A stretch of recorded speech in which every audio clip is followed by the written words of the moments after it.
Welcome to Democracy Now!, democracynow.org, the War and Peace Report. I'm Amy Goodman. We're broadcasting from the UN Climate Summit in Madrid, Spain.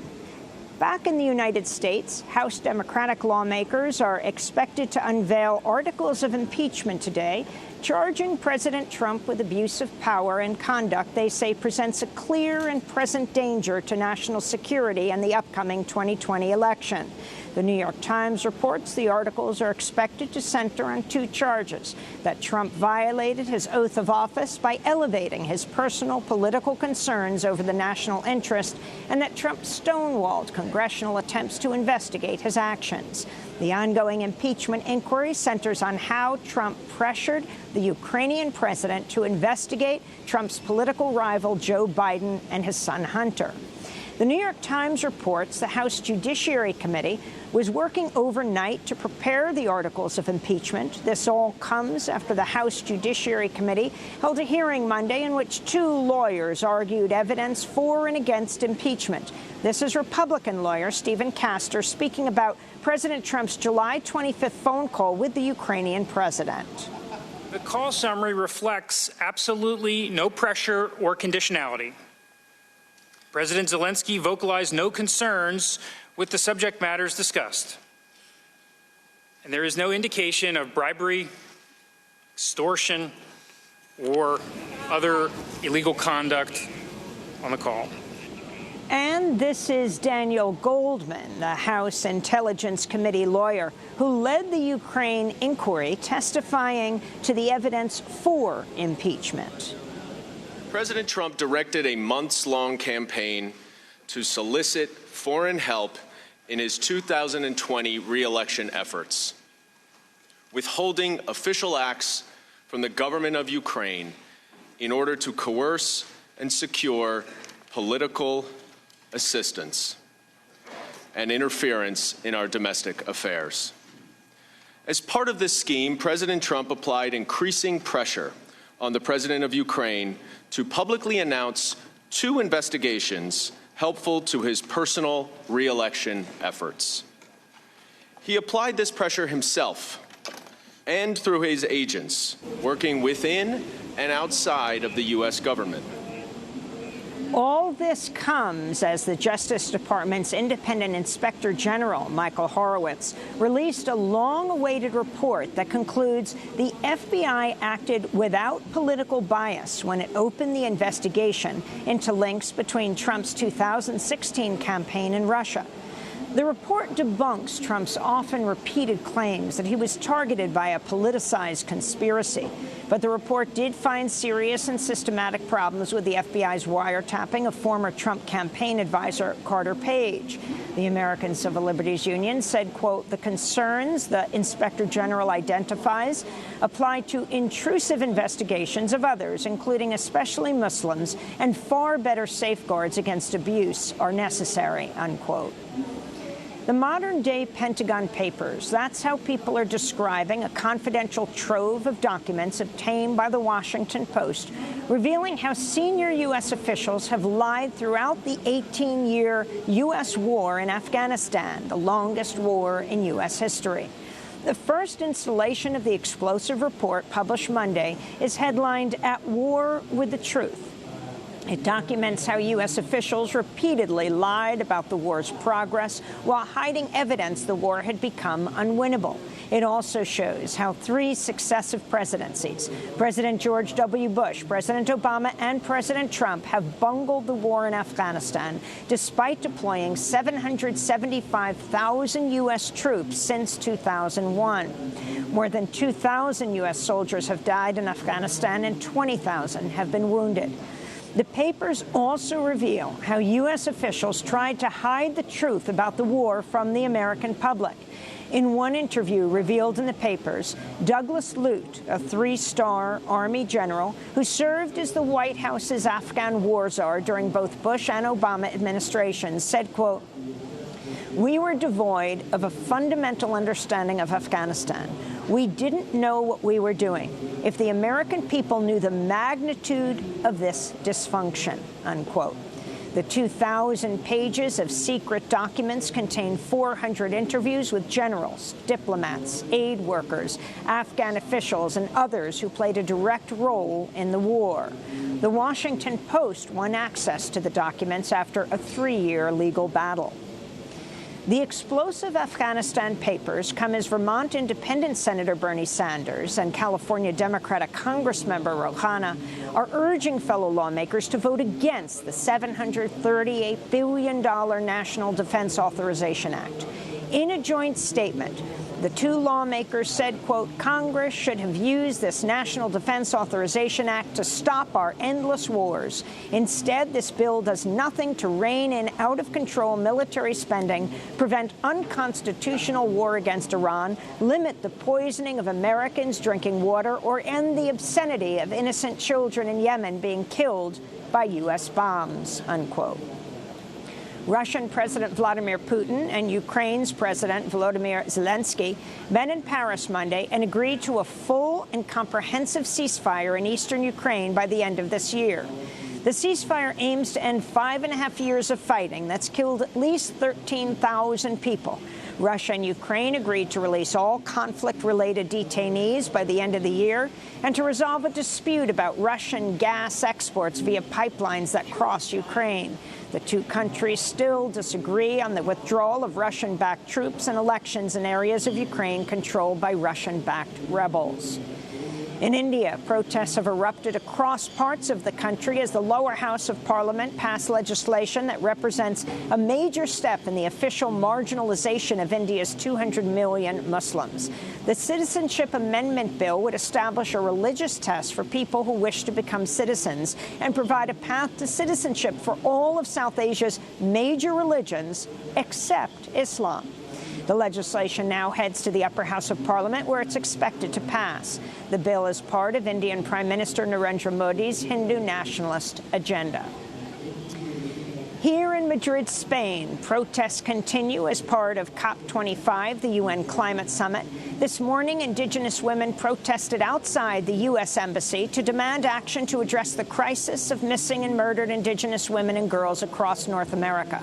Madrid police shut down the protests within minutes. This is Muñeca de Oro from Guam.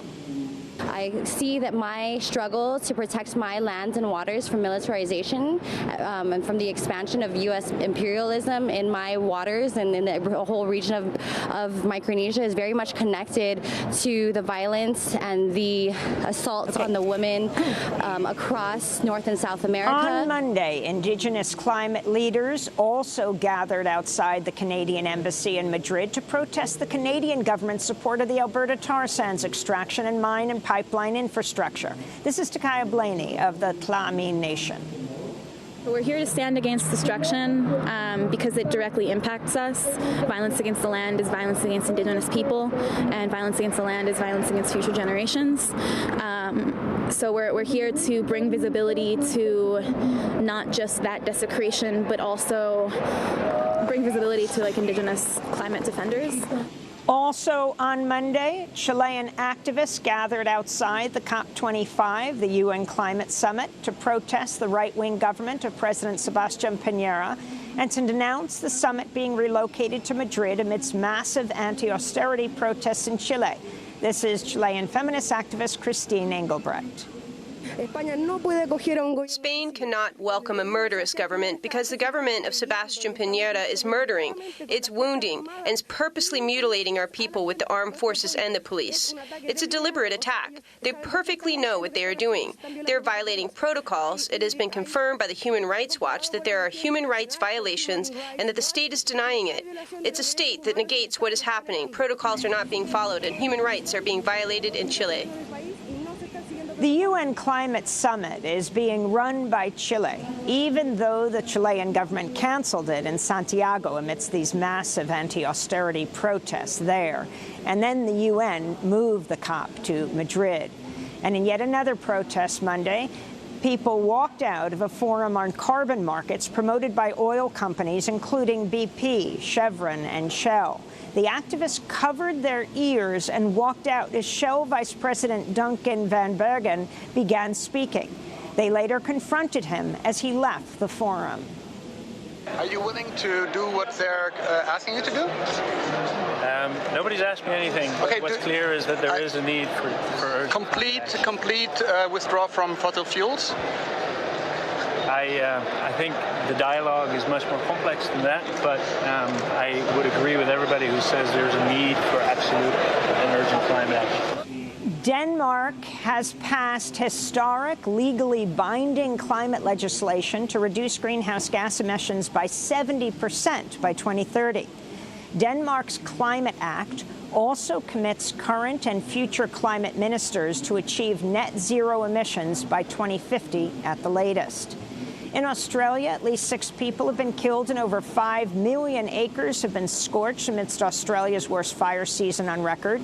At least 100 different fires are burning across the Australian states of New South Wales and Victoria. They're expected to worsen today as the temperature soars to above 100 degrees Fahrenheit, prompting some residents to flee their homes amidst the climate-fueled wildfires. In Iraq, the Committee to Protect Journalists is calling for the release of freelance journalist Zaid Mohammed al-Khafaji, who was abducted from his home in Baghdad on December 6 after covering anti-government protests in Tahrir Square. His abduction came the same day an unidentified gunman shot and killed photographer Abed Mahana Alami while he was covering protests in Baghdad.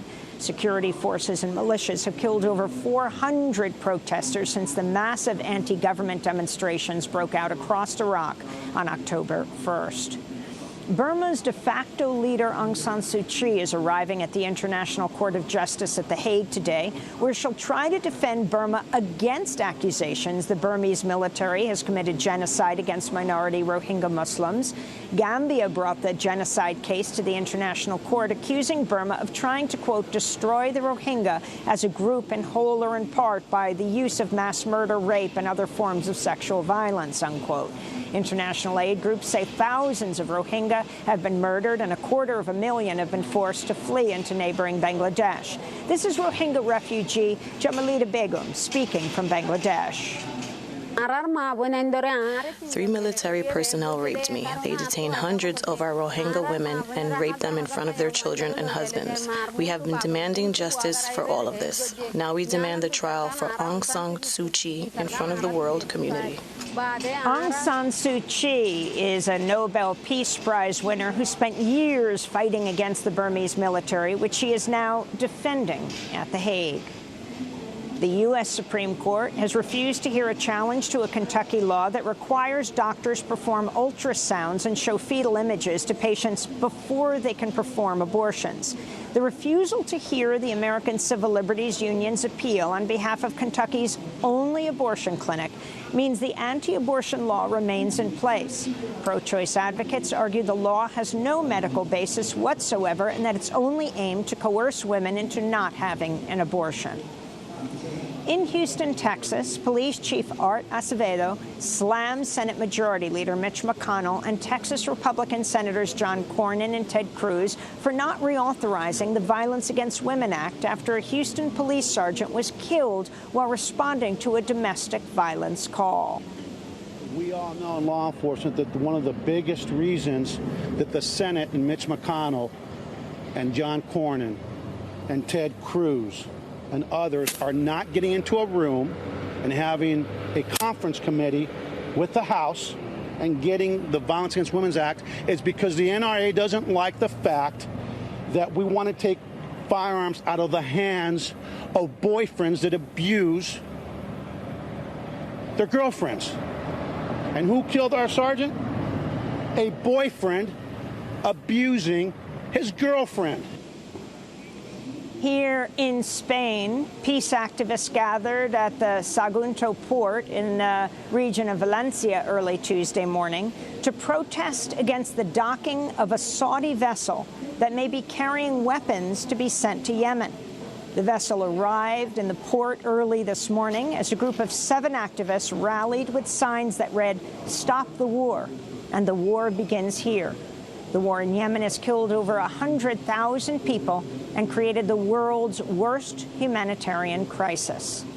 And those are some of the headlines. This is Democracy Now!, democracynow.org, The War and Peace Report. I'm Amy Goodman.